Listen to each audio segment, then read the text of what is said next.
무역의 세계사 읽으면서 재밌었던 게 좀 와닿는 게 뭐냐면요. 이게 쓰신 분이 역사학자가 아니세요. 그리고 사학도도 아니고요. 전문적인 투자자세요. 의사분으로 알고 있는데요, 원래.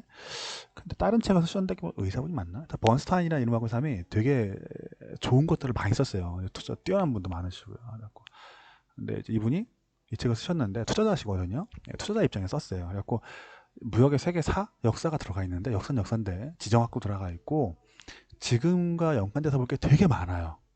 책 내용 하나하나에. 처음 읽을 땐 별 생각 없이 읽었거든요. 재밌구나. 신기하네. 뭐 이름 많이 나오고 뭐 그렇구나 했는데 이게 지나 보니까 이게 장난이 아닌 거예요. 뭐 고민할 부분이 너무너무 많은 거죠. 그리고 지금 제가 말하려고 하는 영혼의 수학자 이 부분도 영혼의 수학자 그림을 딱 올려놨는데 디아블로죠. 디아블로 영혼의 수학자라고 저 되게 재밌게 했거든요. 이 게임을 꽤 많이 했죠. 저도 제 친구도 많이 했고요. 하는데 영혼의 수학자, 영혼을 수학을 한단 말이에요. 무슨 뭐 귀신도 아니고 사람 뭐 에너지 빨아먹는 그런 건데 비슷해요. 네덜란드라는 나라 때문에. 그런데 네덜란드라는 나라가 되게 조그맣거든요. 포르투갈이라는 나라가 있죠. 포르투갈이라는 나라가 있는데 거기서 조그마죠. 원래 이제 그 신대륙을 발견하고 나서 사실 정확하게 신대륙 발견이 아니고 그 신항로 발견이라고 하죠. 그 유럽 애들은 그러니까 뭐 포르투갈하고 스페인하고 둘이서 경쟁을 하면서 항로를 발견을 해가지고 거기서 한쪽은 미국 쪽, 신대륙 쪽을 가지고 가고 또 한쪽은 아시아로 가는 항로를 갖다가 차지를 해서 양쪽에 돈을 빨아먹는데 이 중에 아시아 쪽 항로에 대든 나라가 있죠. 뭐 땅 넓으니까 바다는 뻥 뚫려 있고 네덜란드 나도 한번 해보지 뭐 하고 대든 거죠.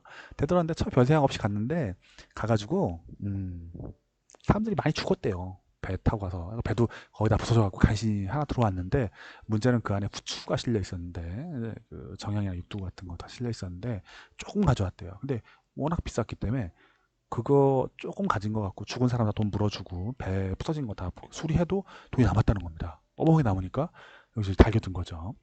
근데 여기 당시 포르투갈도 달겨들었었는데 포르투갈이 실패한 건 포르투갈 인구가 너무 적었어요. 포르투갈 인구가 다 해봤자 100만밖에 안 됐대요.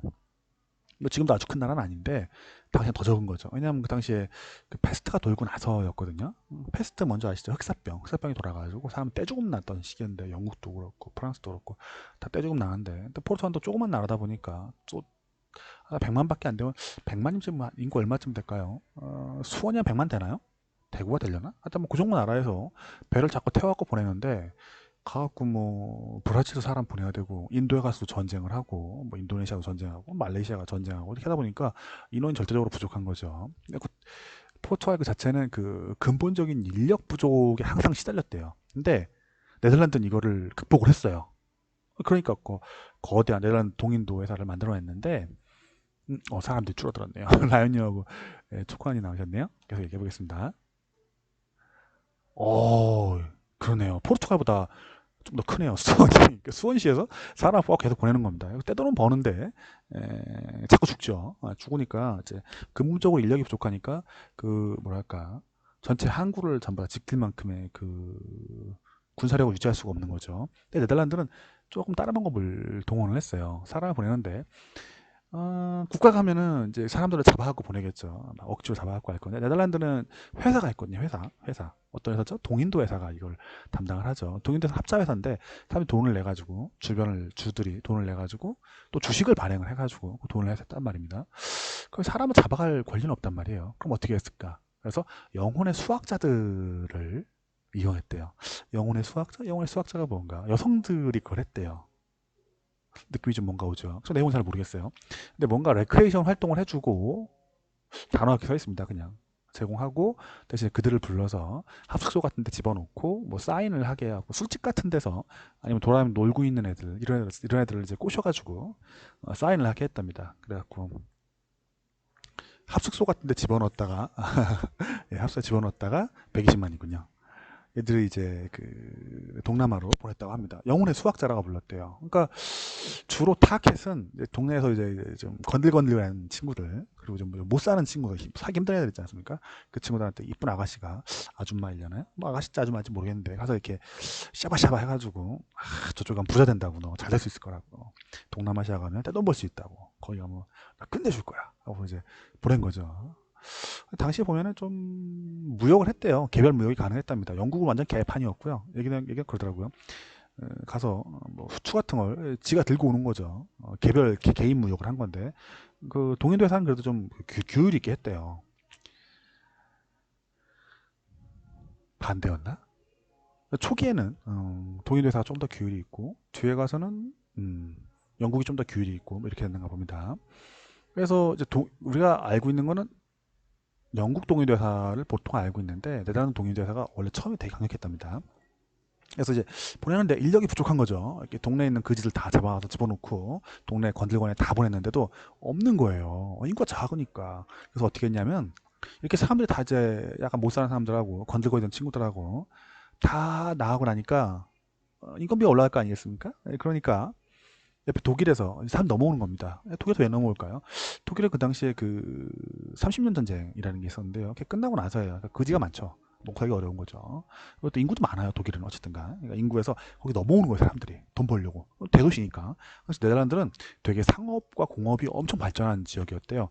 청어 무역 뭐 이런 얘기 하는데 그 청어 물고기 잡아가지고 그거를 갖다가 소금에 절여서 그 금식일에 금식일? 사순절? 뭐 이렇게 하고 금식일이 사순절인가 팔아가지고 청어로 네덜란드를 키웠다고 하는데 일단 그런 것도 하고 뭐 옷감도 만들고 나렴도 하고 대포도 막 사다 팔고 막 온갖 걸 다 해가지고 지금으로 치면은 중국 플러스 싱가포르 플러스 뭐 다 플러스 돼 있는 이제 그런 상황이었다고 합니다. 사람들 일자리를 구하러 오면 어떻게 됩니까? 또 이쁜 아가씨인지 못생긴 아줌마인지 모르겠는데 가갖고 이제 샤바샤바 하는 거죠. 아, 좋아 좋아 좋아 좋아 저쪽 가면 되는데 괜찮아. 그냥 꼬셔가지고 보내버리는 거죠. 어디다 보내버려요? 이제 저기 향유제도 지금으로 치면 인도네시아로 보내버리는 겁니다. 그 이제 그 저자분은 그렇게 설명을 하시더라고요. 가난하고 힘없는 사람을 다 쓸어가 버렸다. 어떤 사람들은 이거 환영하겠네요. 근데 당시에 이들을 이제 영혼의 수학자라고 불렀답니다. 싹 다 데리고 왔다고 합니다. 싹 다 데려갔고 라이언님 혼자 남으셨습니다. 감사합니다. 그래서 이게 싹 데려갔다고 하더라고요. 근데 이게 가다 보니까 사람이 많이 죽었대요. 뭐 죽을 수밖에 없죠. 왜냐면 그 당시엔 배도 별로 안 좋고 식량 문제도 걸리고 갔다 보면 오래 갔다 보니까 괴혈병이라고 밥 잘 못 먹고 비타민 C인가 부족하면 생기는 병인데요. 식량 문제가 걸리니까 뒤에 아까 번외편으로 저희가 그 빵 이야기 했었는데요. 쉽비스킷 예, 별로 온 사람은 없습니다. 얘기했었는데 이런 거 먹고 하니까 뭐 별로 안 좋은 거죠. 많이 죽고 하니까 뒤에서 어디서 뭐 이렇게 100명을 타고 갔는데 100명이 다 죽어버리면은 그 가는 배 싹 하고 식량값하고 손해가 나지 않습니까? 이걸 파생상품 만들어서 판 겁니다. 일종의 내기죠. 그래갖고 내기를 해서 야 몇 명이 와서 도착할 거 같냐 내기를 해서 100명이 다 도착하면 너한테 100만 원을 줄게 대신에 이게 한 50명이 도착하면은 네가 나한테 100만 원을 줘라 뭐 이런 내기를 한 거죠. 파생 상품이죠 이게. 어떻게 보면 딱 우리가 알던 CDO랑 똑같죠. 그 시절에 그걸 한 거예요. 왜냐면 이게 회사니까 국가 같으면 그냥 할 건데 이걸 해갖고 하는데 이게 또 뭐 꼭 실패할 것도 아니에요. 왜냐면은 배를 한 척만 보내가지고 한 편만 가면 이게 문제가 되는데 거의 여러 번 계속 보낸단 말이에요. 배들 계속 가니까. 그러니까 나눠가지고 위험을 좀 분산을 하는 거죠. 여러 개 나눠서 투자를 하면은 그중에 몇 개는 성공할 것이 몇 개는 실패하겠죠. 그래서 충분히 싸게 내가 너한테 줄 돈을 100만 원, 100만 원이 아니고 내가 30만 원 주고 100만 원 받는 거 아니면 그것도 안 되면 20만 원 주고 100만 원 받는 거 이런 식으로 해갖고 하면은 게임이 괜찮을 수가 있어요. 그 중에 한 팀만 도착하면은 돈 버니까 참 어떻게 보면 되게 처참한 게임이 되겠죠. 하지만 어쩌다 네덜란드 동인도 회사는 뭐 이런 식으로 해갖고 인력을 구했대요. 그래갖고 이걸 갖다가 그때 사람을 모집하는 여성분들을 갖다 영혼의 수학자 그리고 그들을 갖다가 동인도 회사에서 그 인수받는 사람들을 영혼의 인수자 이렇게 불렀대요. 이름이 되게 무시무시하죠. 근데 이렇게 했다고 하시니까 뭐 이런 걸로 알겠습니다. 그리고 동인회사에 들어가서 이 사람들은 어떻게 되는가? 이 사람들 되게 포악하게 거기 통치를 하고 전쟁을 하고 계속했다고 하더라고요. 동인회사 사실상 일종의 주권 국가였거든요. 주권국가 거의 같게 뭐 지들 마음대로 군대도 유지하고 예산도 편성하고 영구자본이라는 걸 처음 이제 구성한 게 동인도 회사거든요. 그러니까 보통 그 전에는 회사라는 게 돈이 한번 들어오면은 그 사업이 끝나고 나면 회사를 회사내 갖고 돈을 다 나눠줬거든요. 근데 이건 아니고 지금 저희가 주식회사처럼 딱 주식을 100만 원짜리 사면은 이 100만 원이 그대로 그 회사에 들어가 버리는 겁니다. 그리고 배당은 나오되 영원히 지속되지는 않겠 영원히 배당은 나오되 원금을 돌려받지 않는 그런 회사. 형성을 해서 얘들이 군대를 또 유지하고 무역 활동도 하고 뭐 이렇게 하면서 실제로 이제 인도네시아 지역을 갖다 국가에서 이제 특허장을 받아서 국가 인정을 받은 거죠. 그래갖고 인도네시아를 실제로 지배하는 뒤에 이제 영국 동인도에서는 인도를 지배를 하게 되죠. 뒤에 영국 정부가 넘겨받게 되지만 지배를 하고 거기에 이제 실효적으로 독점을 하는 이야기가 나옵니다. 그리고 뭐 당시에 일본하고 무역도 하고요. 동인도에서 다른 편에서 또 한 번 더 얘기할 건데요. 했다고 합니다. 아, 아닙니다. 들어주시는 건데 감사합니다. 인기가 없어요.